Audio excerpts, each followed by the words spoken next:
चढ़ जांदियां ने दोस्त उम्मीद करांगा कि उन्होंने इस्तकबाल भी उड्डे ही शानदार तरीके नाल करनगे। हरूनाबाद तो साढ़े को तशरीफ ले आए साहिबजादा मोहम्मद अहमद चिश्ती साहब, मैं उन्होंने गुजारिश करांगा कि तशरीफ लें। मोहम्मद अहमद चिश्ती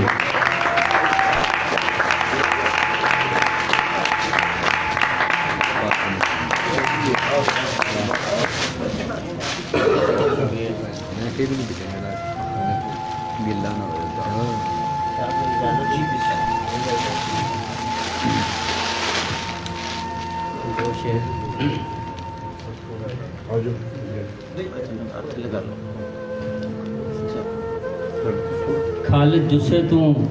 पूरी ना लैन खल जुस्से तो पूरी ना लैन दित्ती खल जुस्से तू पूरी ना लैन दित्ती तू ते पीड़ भी रज के ना सहन क्या बात है। खल जुस्से तू पूरी ना लैन दित्ती तू ते पीड़ भी रज के ना सहन दित्ती मेरे कोलों जे चंगी ना हो सकी खैर कसर ते तू भी नहीं रहन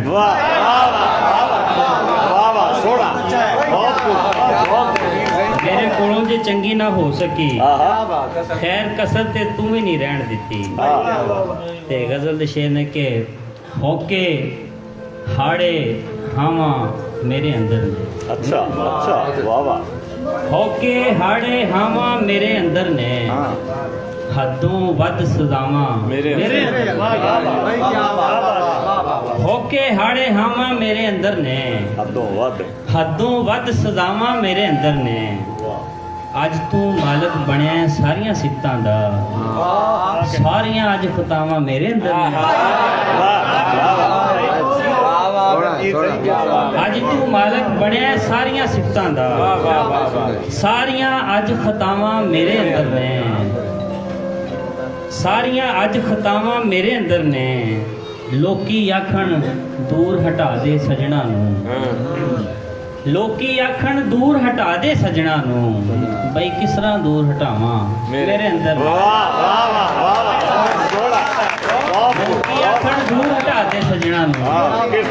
बई किस तरह दूर हटावां मेरे अंदर ने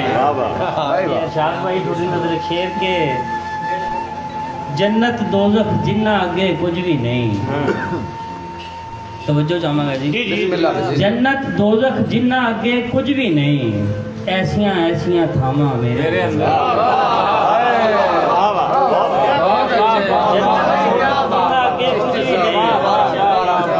ऐसियां ऐसियां थावां मेरे अंदर ने ते बंदे मारन दा मैं किस तरह सोचांगा बहुत बरीक शेर है जी बंदे मारन दा मैं किस तरह सोचांगा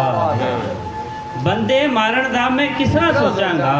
70 तू वध मावा मेरे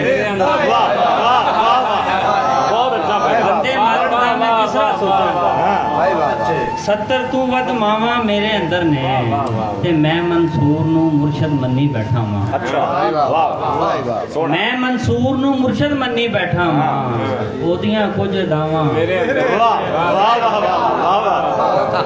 मैं मंसूर नू मुर्शद मन्नी बैठा वां ओदियां कुछ अदावां मेरे अंदर ने अहमद चिश्ती मैं नहीं डरदा सूली तू अहमद चिश्ती मैं नहीं डरदा सूली तू इस तू वध बुलावा मेरे